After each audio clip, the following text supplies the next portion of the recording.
Are you ready for phenomenal thought leadership from the most well-respected leaders in industry? Join us for stellar conversations and sound advice from trailblazers who have a passion for excellence. Learn best practices that will catapult the culture of your company into a new level of greatness.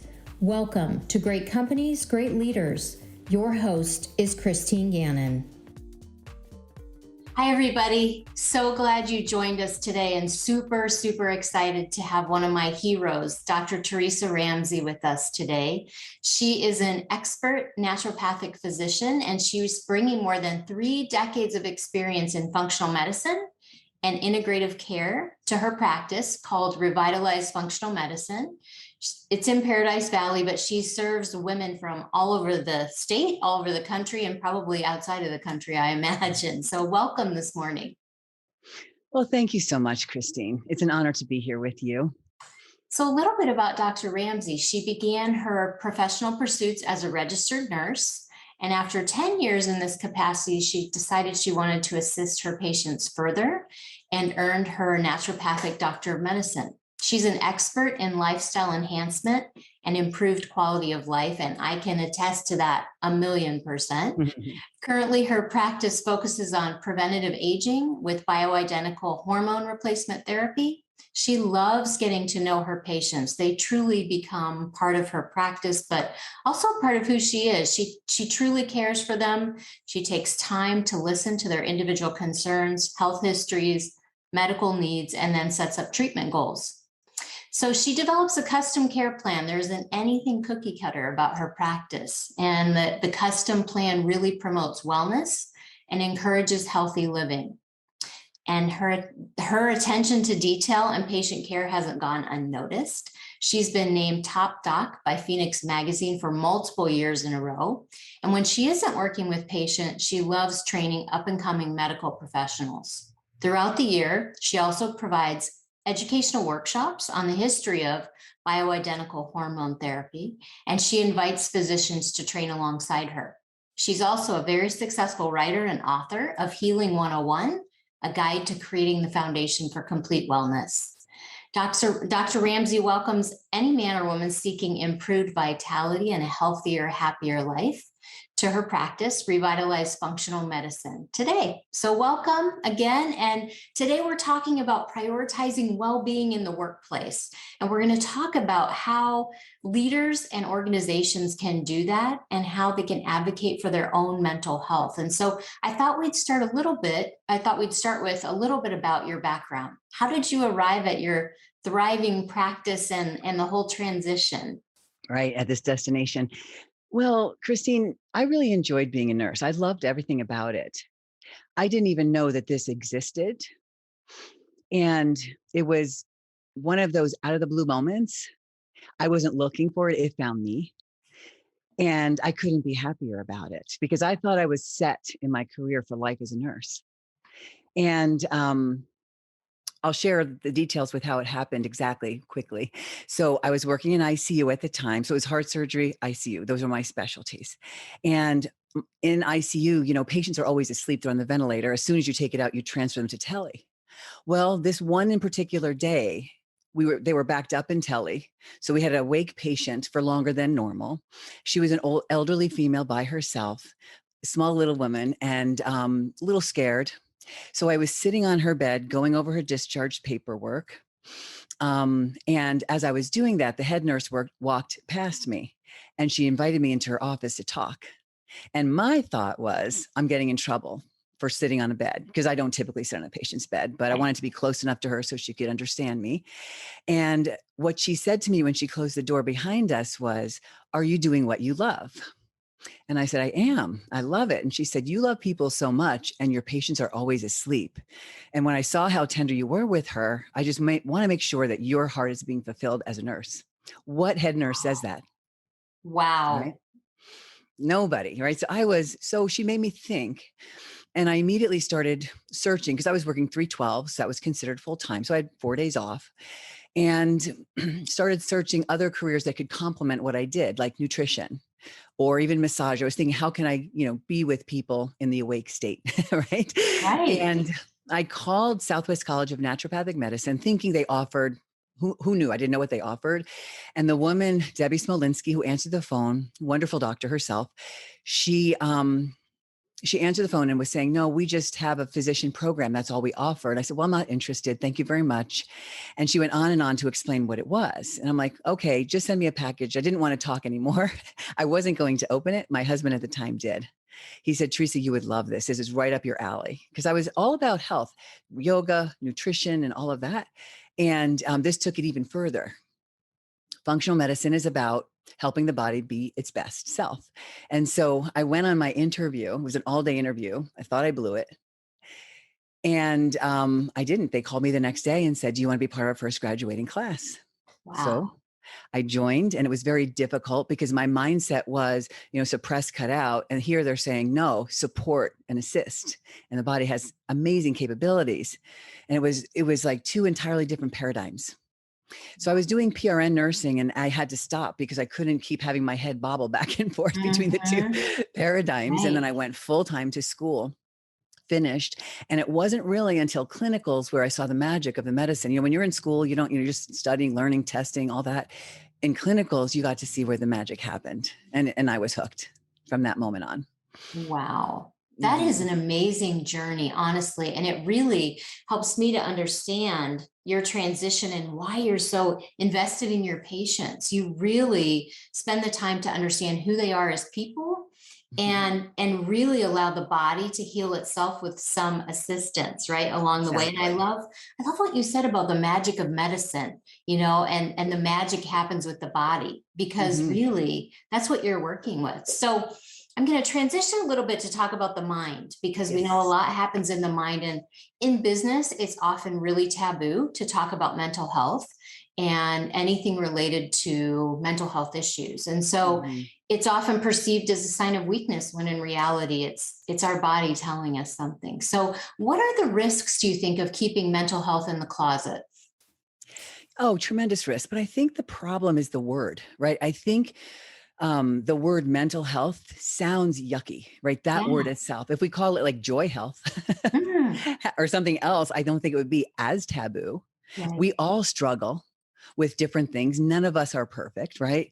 So we have our down days, we have our up days, we have our fear days. We all have it.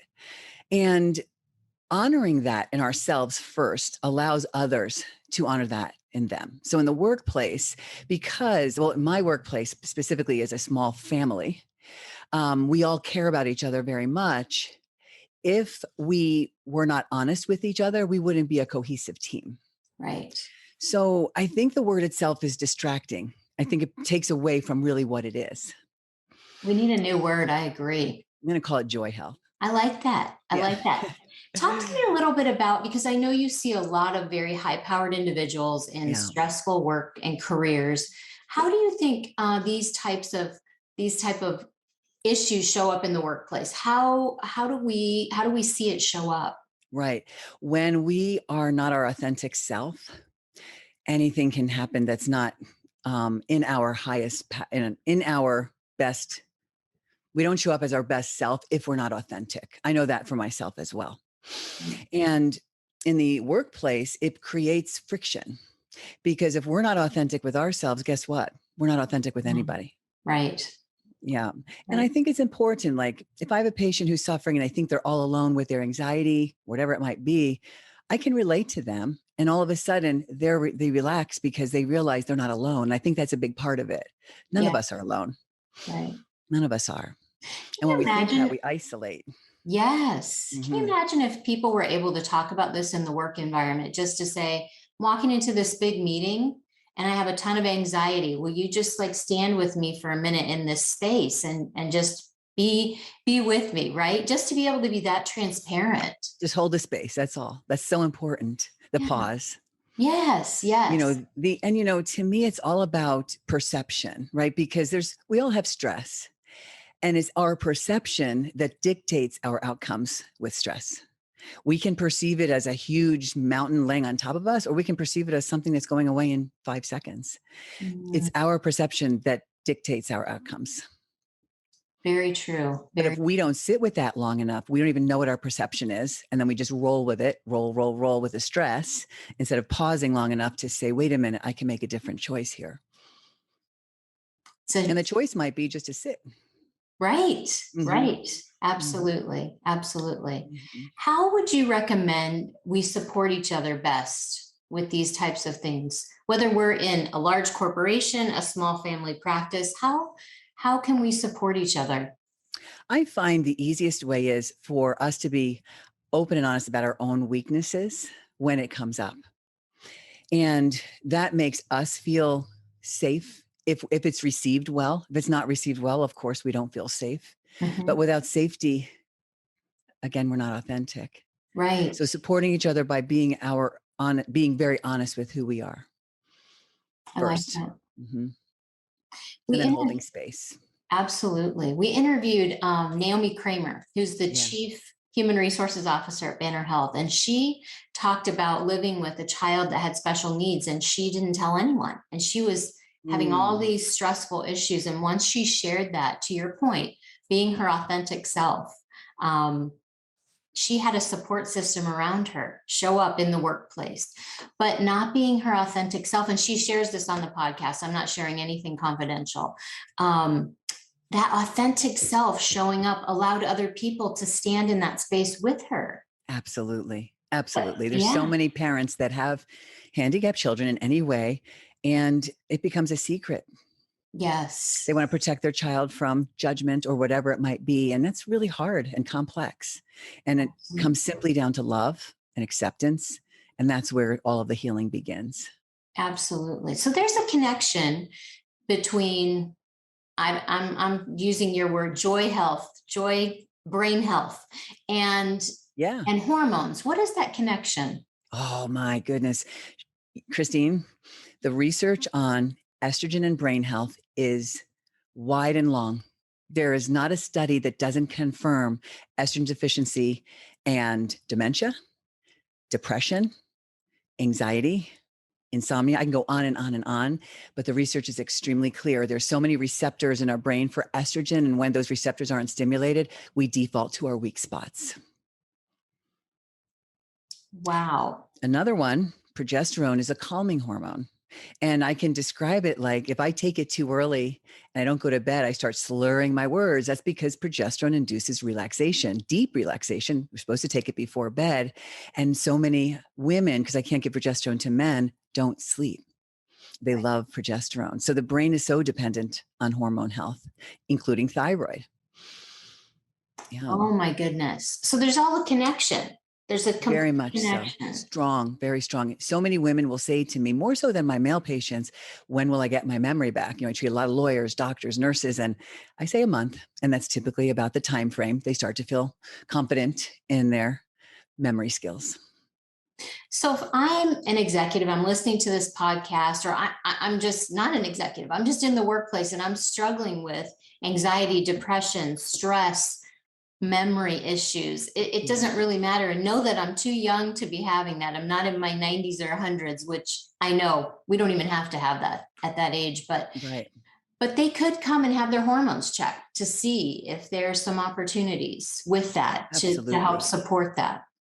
They can, and in my opinion, they should. And why do I say that? Because number one, there's no risks at all. If there were risks, I wouldn't be doing it. I would be seeing them if there were. And number two, we all deserve to have a healthy, happy aging process. And we weren't supposed to live after 50, Christine. I think you know that, right? Like 50 was it until conventional medicine intervened. And now we're living till 100. That second half of our lifespan is considered a deficient state of hormones. Think about a diabetic who doesn't take insulin, they die, we Yes, suffer. right. And so we don't have, the suffering is unnecessary. The fear about all of these things is completely unnecessary. I understand why it's out there, but it's unnecessary. It was misinterpreted research. I saw a meme the other day that said, enjoy your 20s, 30s, and 40s, because when you hit 50, the check engine light comes on. And we check, check, check, check. What do we do? Right? That's great. But there's a solution to that check engine light, right? So 100%. Yes. So share with us 5 things you think leaders can do today to support their mental health. Where do you think they should start? hmm One thing, this is very basic stuff I learned back in medical school, is like you think of your body as a table with 4 legs, and each leg represents a different part of self-care. So nutrition is first because how we feed ourselves is how our cells turn over. And I see food interfere with mental health a lot. Inflammation. One pillar is food. The other pillar is sleep. We have to prioritize our sleep. The third is exercise, moving our body, keeping ourselves awake. And then the fourth is supplementation, because none of us get enough nutrients from food because our soils are so depleted. I wish there were 5 legs, because if there were, that would be replacing hormones as we age. Absolutely. They all work together. Right. And it's just being mindful of those. Like some of us, and I've been here myself many times, and we just roll through life and forget about how important they are to give attention to our sleep, our food, our exercise, and our supplements. Just doing that alone is going to give us so much more clarity, calmness, whatever it is that we need. Right. Because exercise gets out all of our stress. We all have it. Absolutely. Yeah, Absolutely. and one of the biggest challenges I see, and yes, you're right. A lot of my patients are high-powered, busy, and food is like their default, right? Whatever it is they have or drive through, that's what it is because they're so busy. We live in this really busy world, right? And just making that more of a priority is very important for us. I think the environment we're in right now, especially with COVID and all the things that are just happening in our environment, regardless of what space and place you hold in a work environment, there's stress. There's stress around Mhm. people getting sick, not getting sick, the vaccine, not the vaccine, the people coming back into the office, not in the office. I think there's just a lot of Yeah. maybe higher levels of stress even than we've experienced before. We've not been here before. So We're living fast-paced computers, cell phones. We never had this. Like I remember, as a kid, you had to go home on the landline to call your friend, and either they were home or they weren't. You couldn't leave a message, unless there was an answering machine. I didn't have a computer until I was in medical school, yeah. and now everything is so quick and fast, and it's difficult to live a balanced life with all of that. And And the stress of, like you said, COVID and the fear that's out there and how the news presents things, it's very difficult on everyone. yes, I So we've got to agree. find our place in there and where we feel supported, loved, connected, grounded. And it sometimes requires us to cut things out, like the news, which I have done because I realized Mhm. how much that plays on my mental health and the Yeah. health of how I see things, the filters that I see things through, and the fear and the anxiety that it stirs up. When in Mm. reality, I have no control over most of it, and that's a realization that really has supported um, growing in this time, right, and Yep. cutting out some of that negativity. And that's not maybe a popular opinion, but we No, have, it probably yeah, isn't, but it's something to sit with if it's not, right? Let's say it's not popular. Sit with it and just feel 1 week without the news and how different it might be. absolutely. 1 week. Absolutely. Yeah. Just to see. I only watch taped shows or the Olympics. Yes. Yes. Yeah. So we have people listening, they might want to start somewhere. They need a first step. How can they find you and what should they do first? Right. Well, even without me, if they just slow their bodies, their lifestyles down a little bit, that's step one. Like that's what I need often is just a check in. Two is nutrition supporting your well being. Three, are we moving our bodies? Sure. Four, all of that stuff. So, are we exercising? And if they want more help than that, and they can reach out to me. We're in Paradise Valley, Arizona. We treat the world. We do. I treat many patients I've never met in person. And I'll give you our website. I'll give you our phone number. That'd be Okay. great. Our website is revitalizeparadisevalley.com. And our office number is 480-970-0077. Awesome. I encourage you to go to her website. There's so much information out there that is just great knowledge and really, really, really helpful. So thank you so much for being with us today. I can't wait for everyone to hear this. And I really encourage you to reach out. Hormones are a really big deal with stress And The immune I can system. attest, yes, and the immune system, absolutely. Thank you so much. Thanks, Christine. I really appreciate you. Brightworks Consulting hosts this podcast and YouTube channel to spotlight the leadership around the world that is changing lives. Brightworks offers a myriad of consulting services in the public and private sector, to include diversity, equity, and inclusion solutions for any size company. You can find us at www.brightworksconsulting.com. We're honored to have Best Companies AZ as a presenting sponsor for this podcast. Best Companies AZ is your #1 source for regional employer branding. You can find them at www.bestcompaniesaz.com.